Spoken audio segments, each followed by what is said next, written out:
شهریارا دل از تو کندم ولی ندانم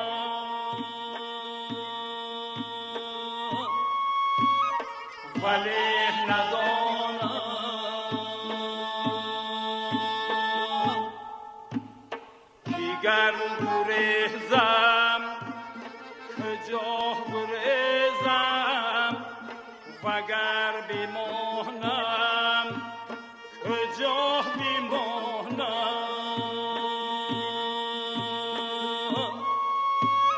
کجا بمانم.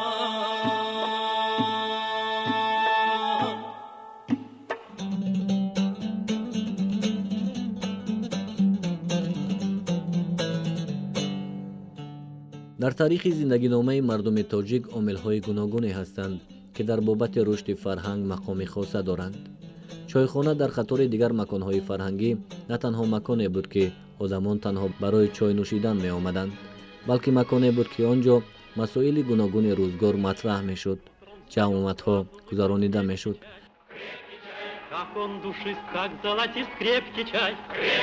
آدمان در شکل خاصه زندگی خیش از این مکان‌ها استفاده می‌بردند. این است که جهانیان این فرهنگ زندگی مردم تاجیک را پذیرفته و حتی بابت آن فیلمنامه‌ها ثبت نمودند.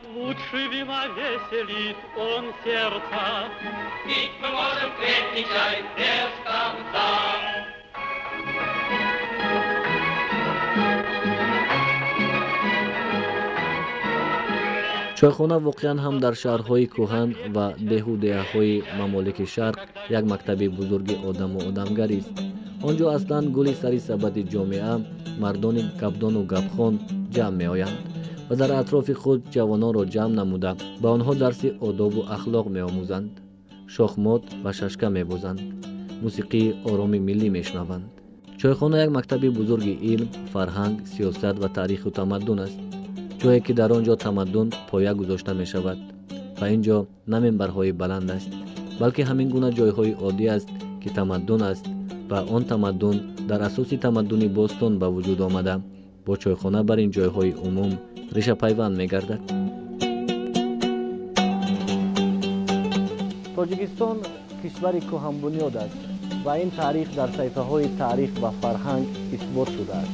اصلا باستانشناسان با بازیافت‌های باستانی خیش با سفالپاره‌ها و مناره‌های قدیمه این کافتوکاوهای خیش را اثبات نمودند.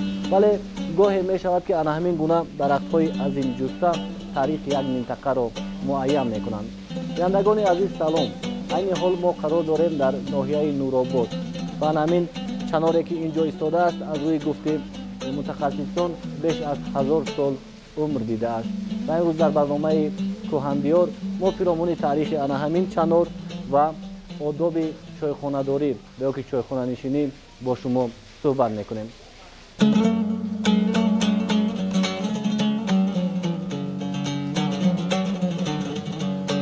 هنوز در دهه‌ها مکان‌های خاصه باقی ماندند که آنها را آدمان مکان چایخانه و یا فلان مکان نشست مردم نام میبرند.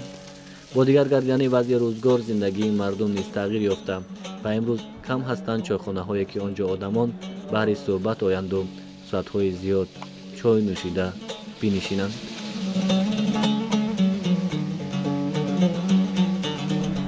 چایخانه در حیات مردم تاجیک از قدیم الایام نقشی کلان دارد، زیرا چایخانه برای ملت ما هم جای ترغیبات بوده، هم جای تشویقات بوده، هم جای شاهنامه خوانی بوده، هم جای ابو مسلم خوانی بوده، هم جای گرگولی سرایی بوده.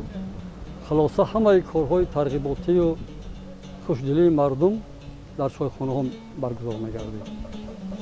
از این رو تا کنون این عنعنه دوام دارد و چایخانه های بر هوا ساخته شده ایستاده‌اند در همه جا. چایخانه ملت تاجیک را به چایخانه تصور کردن چندان درست نیست، چون که چنان که گفتیم همه کارها در چایخانه انجام می‌یافت، هم تشکیل اعلان تشکیل حشرها، هم جنازه و هم توی و سوی، همین کارها تا امروز در چایخانه ها انجام می‌یابد. агар аҳамият дода бошем, аслан чойхонаҳо дар маконҳои хоса пӯшида мешуданд ва аксари онҳо ё дар зери чинор ва ё тут буданд ва то ҳол чойхонаи таги тут ва ё таги чиноргӯён маконеро ном мебаранд.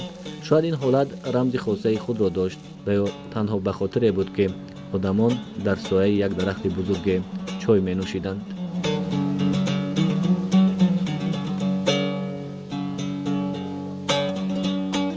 яке аз ин чойхонаҳо чойхонаи зери чанори пунбачӣ аст, ки имрӯз то кунун фаъолият дорад. ба қавли ин чойхона аз замони роҳи аврешим сар карда дар шаклҳои гуногун амал мекардааст чойхона ва тоҷироне ки ба тарафи чин мерафтанд ё аз тарафи чин бармегаштанд, ҳамагӣ дар зери ин чинор ҳам дам мегирифтанд, ҳам чой менӯштанд, ҳам шаби худро рӯз мекарданд.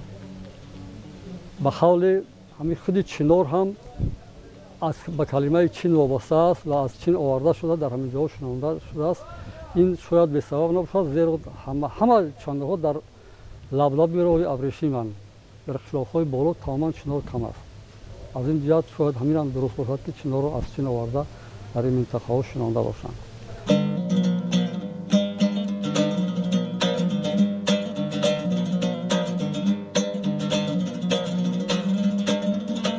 инҷо чойхонаи таги чанори деҳаи пунбачии ноҳияи нуробод аст. яке аз маконҳое мебошад, ки шахсиятҳои бузурги ҷомеа ҳангоми ба ин ва ё он тараф сафар кардан инҷо нишаставу чой нӯшиданд.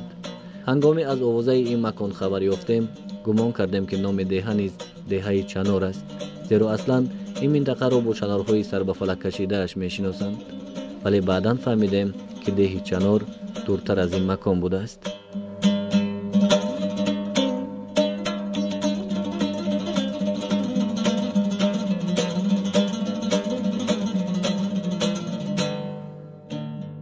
ин чанор бениҳоят таърихи кӯҳна дорад. аз рӯи баъзе гуфтаҳои таърихшиносон зиёда аз 1000 сол умр дорад. мо дар давраи кӯдакимон дар атрофи инҳо буданд, локи манаи чойхонаи инҳо баъдтар сохта шуданд. инҷа роҳи мошингарди хеле танг буд. аз ин поён ғори манамин дайро кадом давре ҳамихел одамон мегӯянд, ки дайрои намин сурхоб як вақто ба таги ҳамин чанор мегузаштааст. анаку ҳозир дайрои сурхоб аз ин таги чанор қариб дар масофаи 3 километр паст хамидагӣ. ин чизоро мо мисол дар ёд аз даҳани дигар одамон шунемуд, мо надидем худмон. ин чинор аҳамиятҳои тарбиявиам дорад. дар танаи ҳамин чинор як аз худи чӯб як чиз баромада буд, як вақт ба монанди аждаҳо буд. ина таъсир мекунад, ки дар ҳамин чинор хонаи булбулон будааст. ҳамин аждаҳо хостай ҳамин булбулонро бачаҳои булбула даркашад ва овоз дуо карданд. ҳамина худо дар танаи ҳамин ба чӯб бадал шудааст. аҳамияти тарбияиш ҳамин аст, ки ҳамин золимонро мазаммат мекунад ба ҳамин восита. ҳамин дар ин зери чинор бузургтарин одамои раштонзамин нишастанд, суҳбат оростанд, мардумро панду насиҳат карданд, вохӯрӣ карданд. шоирони бузург устод боқир раҳимзода, устод муъмин қаноат, овозхонҳои маъруф устод ака шариф ҷураев, устод зафар нозимов, ҳамагӣ дар зери ин чинор ҳам дар сафарҳои давлатӣ ва ҳам дар сафарҳои корӣ ба халқ суҳбат карданд, халқро ба роҳи рост ҳидоят намуданд, ки ин ҳам як аҳамияти таърихии ҳамин чинор аст, ки инҷо як ҷои ҳам базмгоҳ буду, ҳам чойхона буду, ҳама чиз дар ин ҷо.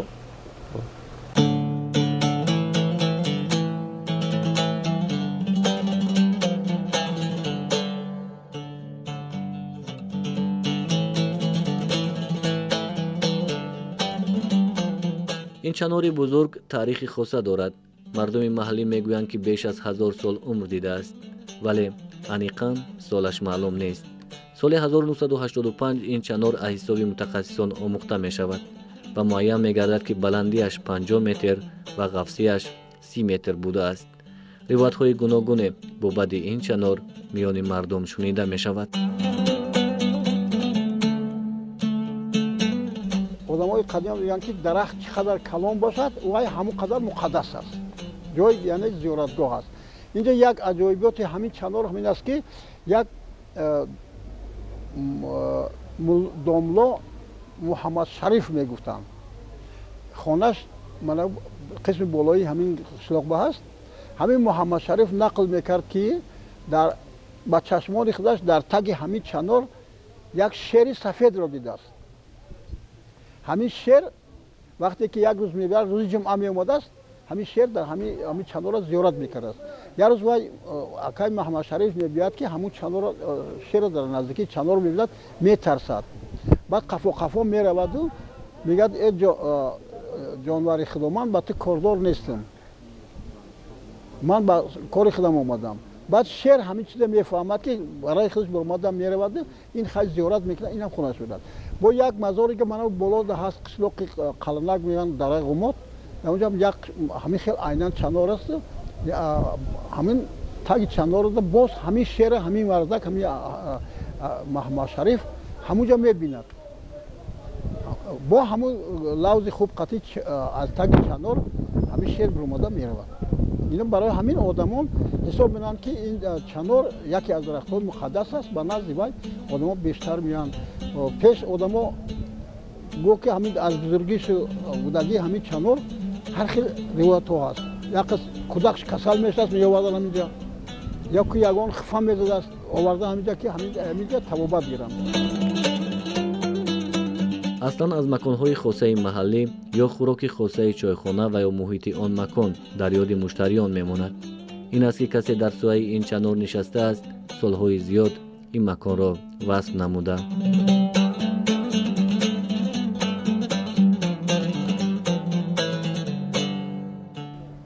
ёддошти мо ҳаме ки вақте дар нояқ ҳамун соли пеш кор мекардем, меомадем инҷа мешитем, ҳамкоро қатӣ чой менӯшидем. اینجا پره میشد که با کم تا بر وقت نمی اومدی جون نمی افتید اینجا بشینی، جون نمی تونستی جو گرفتم. بسیار آباد خشرو بود.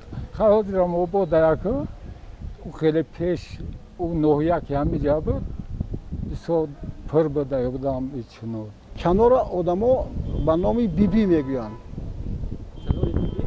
چنور بیبی نه که وای نامش بیبی نیست، مریم است. این همین چنور، همین چنور است. چنوری بیبی میگن، لیکن چنور بیبی میرم. این آدم این چنور شوندگی نیست. این هر یک 100 سال پیش وجود داره بیبی میرم، لیکن چنور 1000 سال عمر داره. کی شنونده است تا امروز معلوم نیست. از دهان مردم همین خیلی است که چنور زیاده از 1000 سال عمر دارد، لیکن کی شنونده است نمیدونه چیست. این همین بیبی دو تا برادری داشته است. یک برادرش حمزه میگه منای طرف کوهنده خوب است، یک تاش منای بالا درای والینده. این خودش همینجا. برای همین یک تگ چناری بیبی میگن، این به همین مانده است.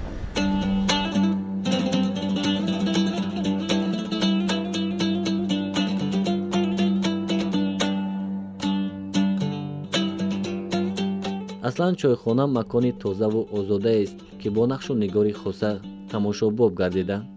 гузаштагони мо ҳамеша бар он мекӯшиданд ки маконҳои истироҳатӣ зебо бошанд. ба ин хотир аз кандакориҳо истифода мекарданду бо ин роҳ ҳунару маҳорати худро муаррифӣ менамуданд.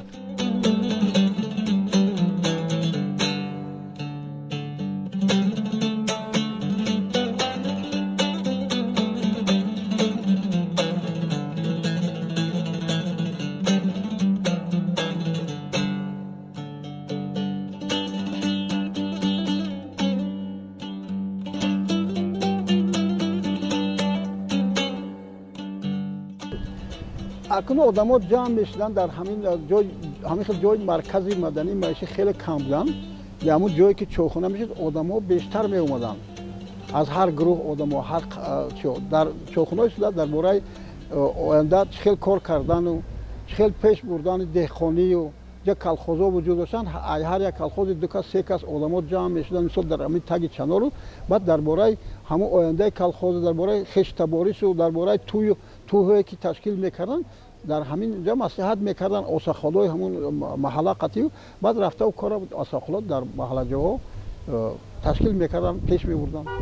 اینجا فقط مردای کلانسال میومدن یا جوانان میومدن؟ اینجا اساسا کلانسال ها میومدن، جوان ها کم میبودن. اگر در کدام همراه خودش همون بچه 5 ساله 10 ساله 15 سالش میآورد میآوردن باشد جوانان خیلی کم می اومدن. макон аҳамияти калон дошт. Дар ҳама ҷо чойхонаҳо ё дар лаби чашмаанд, ё дар қариби дарёанд, ё дар зери ягон дарахти калонанд. ҳамин аксаран дар ҷои баландӣ месохтанд, дар зери ҳамин дарахтҳо. Чойхонаи деҳаи ман дар ҷое буд ки як дарахти муруди калон буду, як зардолии калон, ниҳоят калон дар ҳамда сохта шуда буд ки ҳамин доим тобистонҳо дар зери ҳамин мешуданд мардум. дар дарун не, дар берун, дар зери ҳамин ду мурud ва як зардоло мешуданд.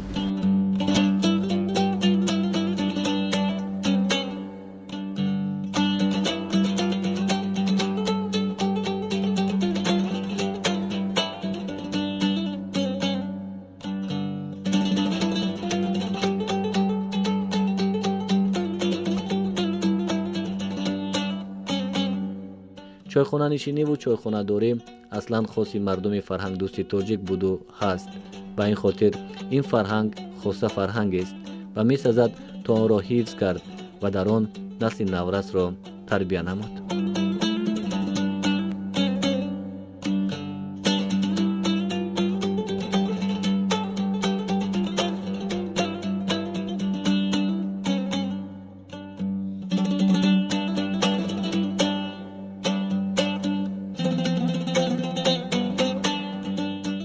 бо гузашти вақт, бо гузашти як марҳилаи таърихӣ зиндагӣ дигар мешавад, коргузори одамон дигар мешавад ва ин аст ки аз таърихи начандон зиёди зиндагиномаи мардуми тоҷик то ба имрӯз фарқиятҳои куллӣ ба чашм мерасад. танҳо дар як одоби чойхонанишиниву чойхонадорӣ аз дирӯз то имрӯз мо фарқиятро ҳис мекунем. агар ба таърихи беш аз 50 сола назар афканем, то ба имрӯз чойхонаҳои мо дар қаламрави кишвар хеле кам шудаанд. вале бояд гуфт ки дар ҳама давру замон чойхона баҳри рушди фарҳанг, мақом ва нақши хешро дошт ва имрӯз месазад ки ин гуна маконҳоро бунёд кард ва ҳифз намуд.